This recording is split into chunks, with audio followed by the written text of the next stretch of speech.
सोमनाथ ज्योतिर्लिंग की उत्पत्ति का वृत्तांत। ऋषि बोले, हे सूर्य, अब आप ज्योतिर्लिंग के महत्व तथा उनकी उत्पत्ति का वर्णन कीजिए। जैसा आपने सुना है वह सब बताइए। सूर्य बोले, हे ब्राह्मणों, मैं उनके महत्व एवं उनकी उत्पत्ति के विषय में जैसा कि मैंने आपसे सद्गुरु से सुना है, संक्षेप में अपनी बुद्धि के अनुसार कहता हूँ, आप लोग श्रवण करें। ही मुनि से सैकड़ों वर्षों में भी इनके महात्म्य का वर्णन नहीं किया जा सकता, फिर भी मैं आप लोगों को बता रहा हूँ। उनमें सोमनाथ प्रथम कहे गए हैं। हे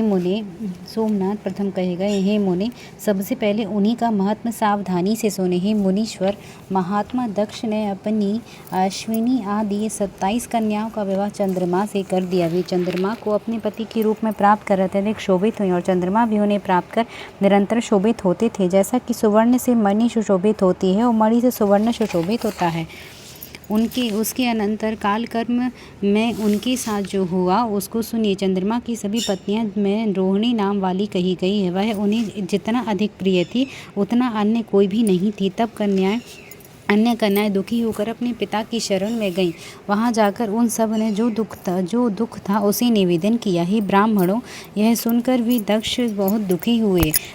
उसके बाद चंद्रमा के पास आकर उन्होंने शांतिपूर्वक यह वचन कहा। दक्ष बोले, हे चंद्रमा, आप उत्तम कुल में उत्पन्न हुए हैं। सभी आश्रितों के प्रति तो समान व्यवहार करना उचित है, पर आपका विषम व्यवहार क्यों है? अब तक आपने जो कुछ भी किया है सो किया, किंतु पुनः ऐसा व्यवहार ना करे। विषम व्यवहार नरक देने वाला कहा गया है।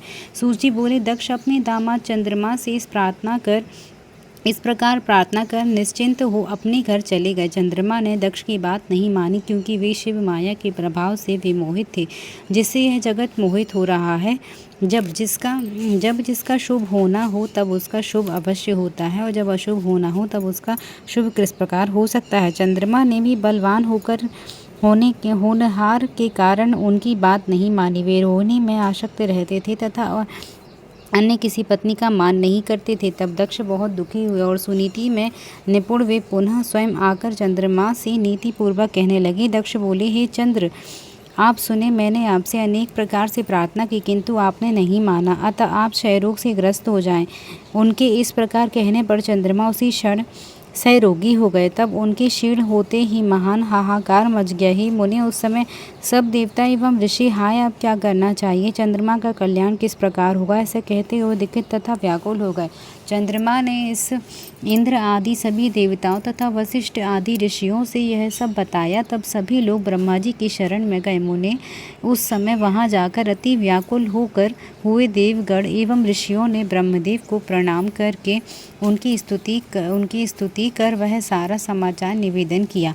ब्रह्मा भी उनकी बात सुनकर अत्यंत आश्चर्यचकित हो शिव माया की प्रशंसा कर उन्हें सुनाते हुए कहने लगे। ब्रह्मा जी बोले, अहो, सारे संसार को दुख देने वाला यह महान कष्ट उपस्थित हुआ है। चंद्रमा तो सदा से ही दुष्ट है और दक्ष ने भी इसे शाप दे दिया है। दुष्ट चंद्रमा ने भी और भी अनेक दुष्कर्म किए। हे देवताओं, ऋषियों, आप लोग चंद्रमा का पुरातन कृत्य सुनिए। इस दुष्ट ने बृहस्पति के घर जाकर उनकी पत्नी तारा का अपहरण किया था। उसके बाद वह दैत्यों से जाकर मिल गया। उनके पक्ष में होकर देवताओं से भी युद्ध किया। जब मैंने और रत्रि ने चंद्रमा को मना किया, तब उसने तारा को उन्हें लौटा दिया। ही उसे गर्भवती देखकर बृहस्पति ने कहा, मैं इसे ग्रहण नहीं करूंगा। इसके बाद हम लोगों ने बृहस्पति को ऐसा करने से रोका। तब बड़ी कठिनाई से उन्होंने तारा को स्वीकार किया। बृहस्पति ने पुनः कहा कि मैं इसे तभी ग्रहण करूंगा जब यह गर्भ का परित्याग करेगी। ही महर्षियों, तब मैंने तारा का गर्भ त्याग कराया। मैंने उससे पुनः पूछा कि यह किसका गर्भ है? तब उसने कहा कि यह गर्भ चंद्रमा का है। इसके बाद बृहस्पति ने मेरे कहने से उस तारा को ग्रहण किया। इस प्रकार अनेक दुष्ट कर्म चंद्रमा के हैं। उसका वर्णन मैं पुनः किस प्रकार करूं? वह आज भी वैसा ही क्यों कर रहा है? अब जो होनहार होगा वह तो भलीभांति हो गया, वह तो अभी अन्यथा होने वाला नहीं है। अब मैं आप लोगों को उत्तम उपाय बताता हूँ, आदर पूर्वक सुनिए। चंद्रमा कल्याणकारी प्रभास क्षेत्र में देवताओं के साथ जाए और वहां मृत्युंजय विधान से शिव आराधन करे। शिवलिंग के सामने स्थापित कर चंद्रमा प्रतिदिन तपस्या करे। तब प्रसन्न हुए शिव उसे क्षयरोग से रहित कर देंगे। सूर्य बोले, हे महर्षियों, उन ब्रह्मा जी की यह बात सुनकर वे देवता और ऋषि लौटकर वहां आए जहां दक्ष तथा चंद्रमा स्थित थे। इसके बाद उन सभी देवताओं तथा ऋषियों ने दक्ष को आश्वासन देकर तथा चंद्रमा को अपने साथ ले करके प्रभास तीर्थ में जाकर सरस्वती आदि श्रेष्ठ तीर्थों का आवाहन करके मृत्युंजय मंत्र द्वारा पार्थिवार्चन विधि से शिवजी का आराधना की। उसके बाद विशुद्ध अंतःकरण वाले वे सभी देवता तथा ऋषि चंद्रमा को प्रभास क्षेत्र में छोड़कर प्रसन्नता पूर्वक अपने अपने धाम को चले गए। चंद्रमा ने निरंतर 6 मास तक तप किया और मृत्युंजय मंत्र से वृषभध्वज का पूजन किया। इससे चित्त होकर चंद्रमा 10 करोड़ की संख्या में उस मृत्युंजय मंत्र का जप करके तथा मंत्र स्वरूप भगवान मृत्युंजय का ध्यान करते हुए वहां स्थित रहे। तब उन्हें देखकर भक्तवत्सल भगवान शिव प्रसन्न हो गए तथा और प्रकट होकर अपने भक्त चंद्रमा से कहने लगे। बोले शंकर बोले, हे चंद्र, तुम्हारा कल्याण हो, तुम्हारे मन में जो अभिलषित हो वह वर मांगो, मैं तब प्रसन्न हूँ, मैं तुम्हें संपूर्ण उत्तर वर प्रदान करूँगा। चंद्र बोले, हे देवेश, यदि आप मुझ पर प्रसन्न हैं तो मेरा कौन सा कार्य असाध्य रह सकता है। फिर भी हे शंकर, मेरे शरीर के क्षय रोग को दूर कीजिए, आप मेरा अपराध क्षमा करें और निरंतर कल्याण करें। उनके ऐसा कहने पर शिवजी ने यह वचन कहा। शिवजी बोले, हे चंद्र, एक पक्ष में तुम्हारी एक एक कला प्रतिदिन क्षीण होगी और पुनः दूसरे पक्ष में क्रमशः वह कला निरंतर बढ़ेगी। सूजी बोले, हे त्रिजु, चंद्रमा के ऐसा वरदान प्राप्त कर लेने पर हर्ष से परिपूर्ण चित्त वाले सभी देवता ऋषि वहां आकर शीघ्र ही आए। वहां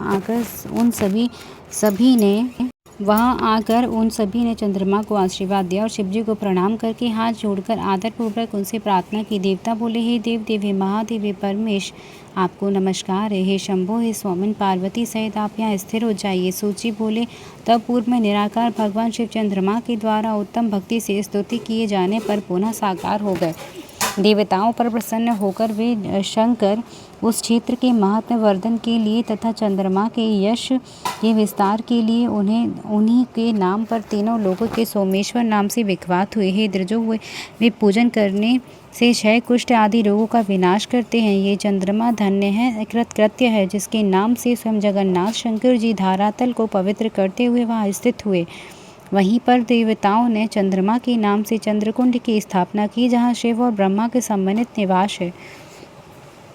पृथ्वी पर प्रसिद्ध वह चंद्रकुंड समस्त पापों का नाश करने वाला। जो मनुष्य वहाँ स्नान करता है वह सभी पापों से मुक्त हो जाता है। उस कुंड में 6 मास तक निरंतर स्नान करने से क्षय आदि जो भी असाध्य रोग हो वे सभी नष्ट हो जाते हैं। प्रभास तीर्थ की परिक्रमा करके शुद्धात्मा मनुष्य पृथ्वी की परिक्रमा करने से होने वाला फल प्राप्त करता है और मरने पर स्वर्ग में प्रतिष्ठा प्राप्त करता है। सोमेश्वर लिंग का दर्शन कर मनुष्य संपूर्ण पापों से मुक्त हो जाता है और मनोवांछित अभिष्ट फल प्राप्त कर मरने के पश्चात स्वर्ग को जाता है। मनुष्य जिस फल के उद्देश्य से करके उत्तम तीर्थ का सेवन करता है उस फल को अवश्य प्राप्त करता है, इसमें संशय नहीं है। सोमेश्वर के उस प्रकार के फल को देखकर वे देवता ऋषि गण प्रीति पूर्वक शिवजी को नमस्कार कर क्षय रूप रहित चंद्रमा को लेकर उस तीर्थ की परिक्रमा करके उसकी प्रशंसा करते हुए अपने अपने धाम को चले गए। चंद्रमा को भी अपने पुरातन कार्य करने लगे। हे मुनीश्वरों, इस प्रकार मैंने सोमेश्वर की उत्पत्ति का वर्णन किया। सोमेश्वर लिंग इसी प्रकार प्रकट हुआ था। जो मनुष्य सोमेश्वर लिंग की उत्पत्ति को सुनता है, दूसरों को सुनाता है, उसकी सारी कामनाएं पूर्ण हो जाती हैं, वह सभी प्रकार से पापों को मुक्त हो जाता है। जय जय श्री शिव महापुराणी, जय जय श्री शिव महापुराणी। हर हर महादेव, हर हर महादेव, हर हर महादेव।